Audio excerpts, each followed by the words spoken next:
वैशाख महिन्यातील शुक्ल पक्षाची पौर्णिमा ही अतिशय पवित्र मानली जाते.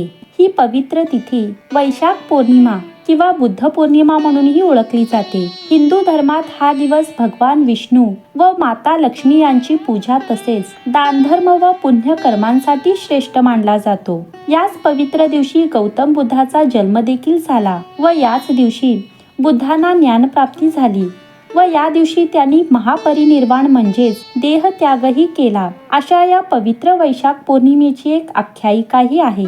प्राचीन काळी एका नगरात एक गरीब पण प्रामाणिक ब्राह्मण राहत होता. त्याचे नाव धर्मशील. धर्मशील हा धार्मिक, सत्यवादी व देवभक्त होता. पण त्याच्या घरी अत्यंत गरिबी होती. रोजच्या अन्नासाठीही त्याला संघर्ष करावा लागे. धर्मशील हा रोज नित्यनेमाने देवाची पूजा करत असे. पण त्याच्या मनात एकच प्रश्न होता की मी इतकी देवभक्ती करतो तरी माझ्या जीवनात सुख का नाही. असे दिवस जाता एके दिवशी गावात एक महान ऋषीमुनी आले. सर्व लोक त्यांना नमस्कार करून आशीर्वाद घेऊ लागले.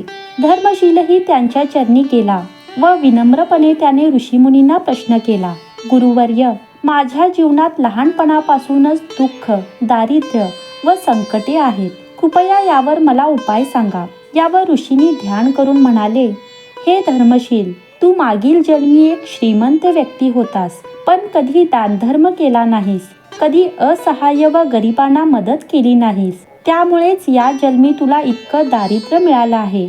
पण यावर एक उपाय आहे. येणाऱ्या वैशाख पौर्णिमेच्या दिवशी स्नानदान, जप, व्रत आणि भगवान विष्णूंची विधिवत पूजा कर. गरिबांना अन्न खाऊ घाल. सत्यनारायण कथा ऐक. यामुळे तुझे मागील जन्माचे पाप नष्ट होतील.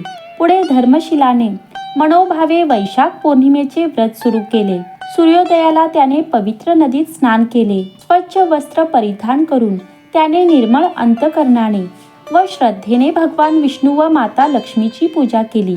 दिवसभर उपवास केला. घरात जेमतेम थोडेच धान्य शिल्लक होते. त्याचा त्याने प्रसाद बनविला व गरिबांना अन्न खाऊ घातले. पक्ष्यांना दाणे टाकले. गाईला चारा दिला व तहानलेल्या लोकांना पाणी पाजले.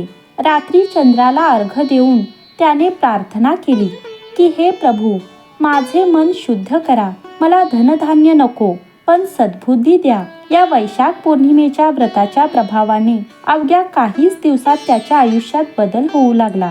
घरातील कलह संपला. आरोग्य सुधारले. घरात सुखसमृद्धी आली. या व्रताने धर्मशीलला समजले की देव फक्त धन देत नाही, तर योग्य वेळ आल्यावर आपल्या चांगल्या कर्माचे फळ देखील देतो.